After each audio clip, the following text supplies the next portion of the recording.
Ever wondered how a single psalm can ignite a wave of gratitude and praise, leading to the promise of divine blessings and abundance? Today, we embark on a journey through the fascinating Psalm 67, a passage that overflows with timeless truths and universal appeal. Although Psalm 67 is a succinct compilation of just 7 verses, its brevity does not diminish its profound depth of wisdom or its heartfelt invocation for divine abundance and global unity. A psalm that gracefully transcends the boundaries of time and geography, it echoes a resonant message of prosperity, blessing, and peace for all nations. In a world where division often claims the spotlight, we find a psalm, penned millennia ago, that envisages a world united in gratitude and praise, leading to divine blessings. This is perhaps what lends Psalm 67 its enduring charm and relevance. Speaking of the universal appeal of Psalm 67, we are referring to its overarching theme of inclusivity and its specific emphasis on praise and thanksgiving. The psalmist does not merely pray for prosperity of a certain group or nation, but for every soul in every corner of the earth. This is a call for divine blessings to be poured out in abundance, a prayer for global unity under the benevolent gaze of the divine, fueled by a spirit of gratitude and praise. Today, we're not only going to dissect the verses of Psalm 67, but delve into its essence, to admire its beauty, and to unearth the profound wisdom it imparts. We aim to discover the timeless lessons hidden in this ancient text, and to explore how they correlate with our modern lives. In the coming minutes, we will journey verse by verse, exploring the richness of Psalm 67. We will reflect on its plea for mercy, its vision of global impact, its chorus of praise, and its promise of prosperity and joy. We will contemplate on the blessings of the earth it highlights, and the concluding prayer filled with gratitude. Join us as we delve into the beautiful verses of Psalm 67, exploring its depth and profound wisdom. As we navigate through each verse, may we be inspired by its message of unity and thanksgiving, and may it stir in us a deeper understanding of the promise of divine blessings and abundance.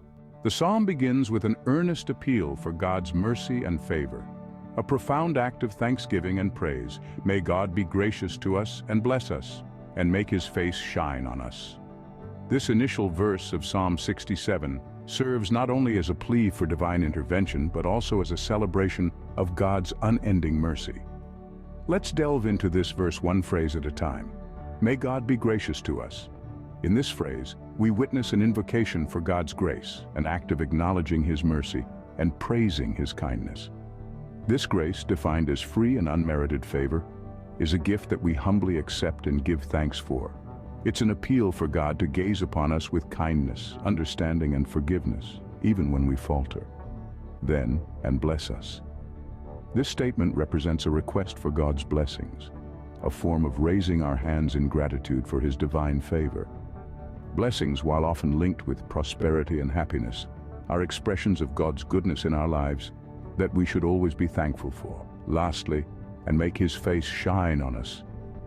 This phrase, a beautiful poetic plea, is also an act of praising God's attention and favor. Experiencing God's shining face upon you equates to feeling his presence, his love, his joy, and this warrants our deepest praises.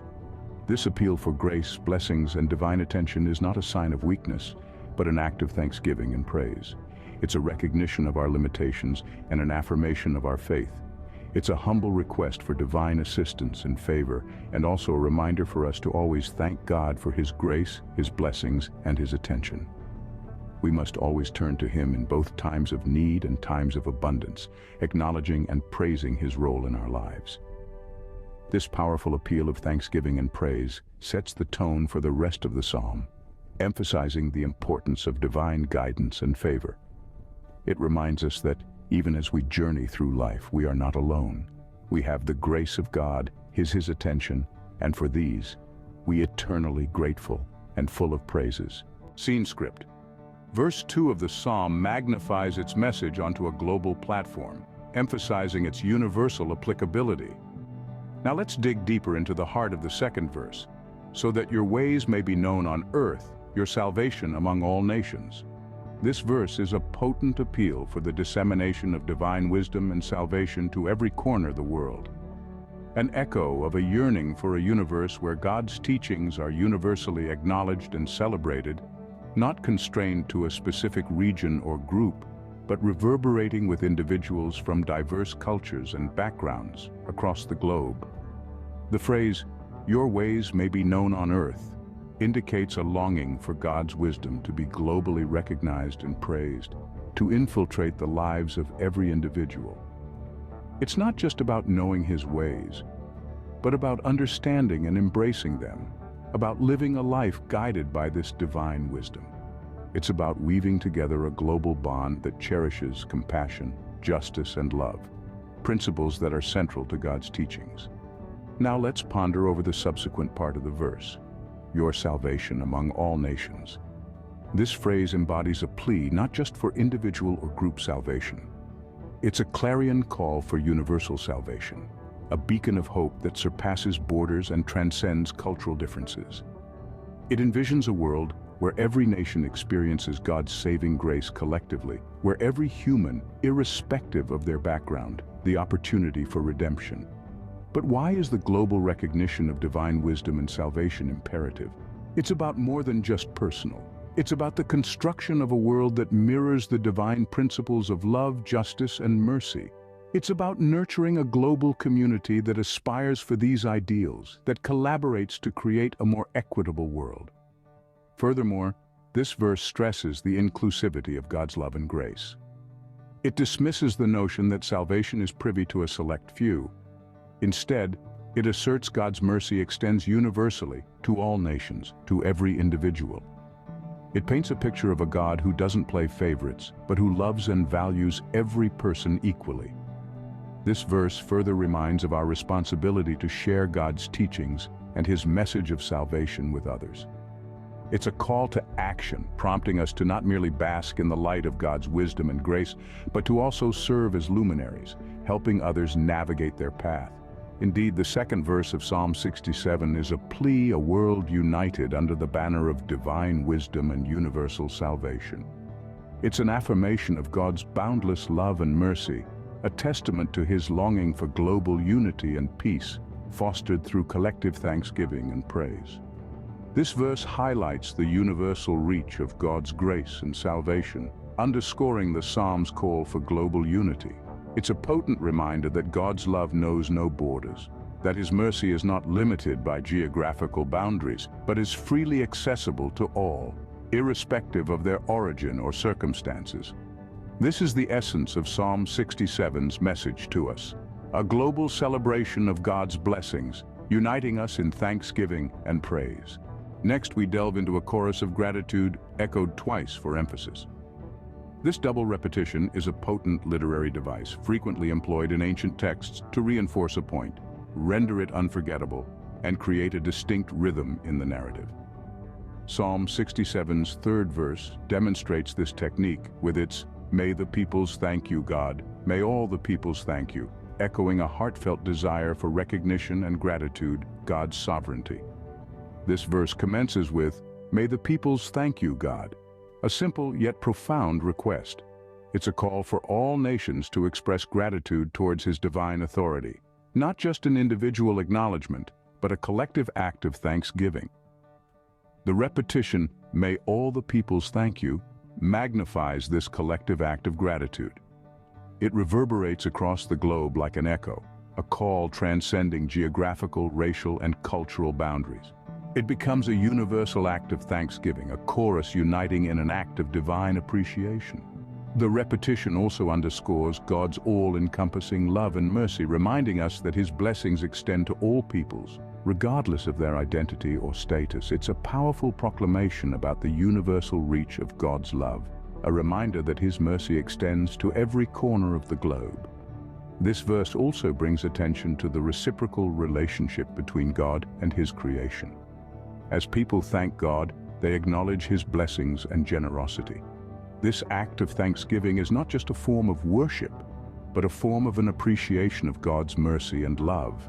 In the context of Psalm 67, this chorus of thanksgiving forms a crucial portion of the psalm's central theme of God's benevolence and his blessings' global impact. This verse reinforces the psalmist's prayer for mercy and blessings and anticipates the promise of prosperity and joy, outlined in the following verses. Essentially, this verse is the bridge linking the plea for mercy with the promise of blessings, a chorus that reverberates the psalmist's hope for unity among all peoples under God's loving care. So as we contemplate this verse, let's remember its call for unity, plea for universal gratitude, and its vision of a world united under God's mercy and love. Let's join this chorus of gratitude, acknowledging sovereignty, expressing our thanks for his blessings, and reinforcing our commitment to unity and peace. This verse strengthens the psalm's theme of unity, advocating for collective thanks to God. It is a testament to the universal appeal of God's love and mercy, a chorus of gratitude that echoes across the world, uniting all people in a shared act of divine appreciation and blessings. Verses 4 and 5 illuminate the promise of bounty and bliss. These lines are a shining symbol in the comprehensive narrative of Psalm 67, a resplendent sonnet of divine mercy and human unity under the generous watch of the divine. May the nations be glad and sing for joy, the verse begins. This potent suggests a celebration, a gratitude-infused thanksgiving, inviting all nations, all peoples, to experience not just fleeting happiness, but a profound, soul-deep gladness.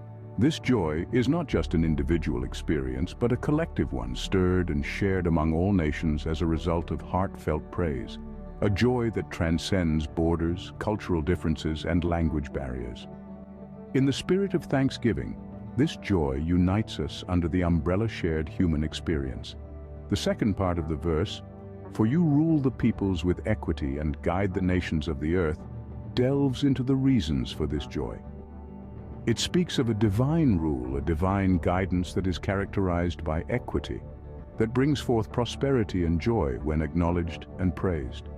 Regardless of where we come from, what language we speak, or what culture we belong to, we are all under watchful, caring guidance of the divine, a guidance that, when thanked, brings forth joy, prosperity. And so, these verses, 4 and 5, paint a picture of a world filled with joy, and a world that rejoices in thanksgiving and praise. They invite us to envision and work towards a world that mirrors this divine vision of prosperity and joy. These verses eloquently encapsulate the Psalm's message of hope, joy, and prosperity under God's fair and just rule.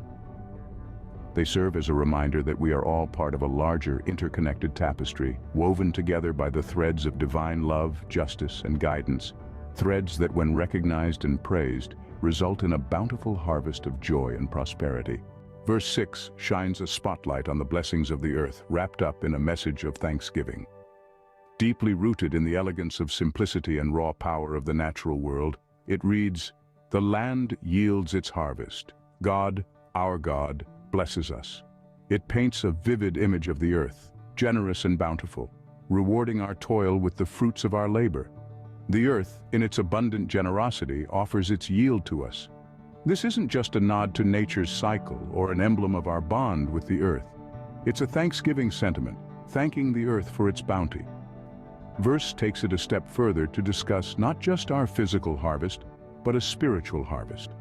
It's a thanksgiving for our faith, recognizing the blessings that come when we place our trust in a higher power.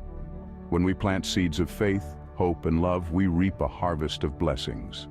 The verse continues, "God, our God, blesses us." This is a profound statement of gratitude and recognition, a thanksgiving affirmation to God for His benevolence.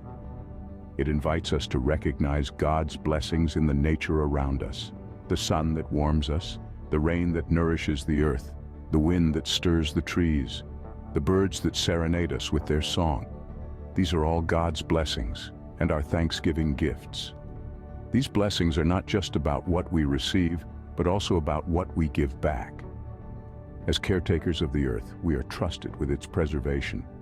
This is a call to stewardship, to treat the earth with respect, to honor God, and to participate in His divine work. These blessings of the earth remind us to embrace a thanksgiving spirit, to appreciate the world around us, to pause and marvel at life's miracles. the wonder of creation, and God's generosity.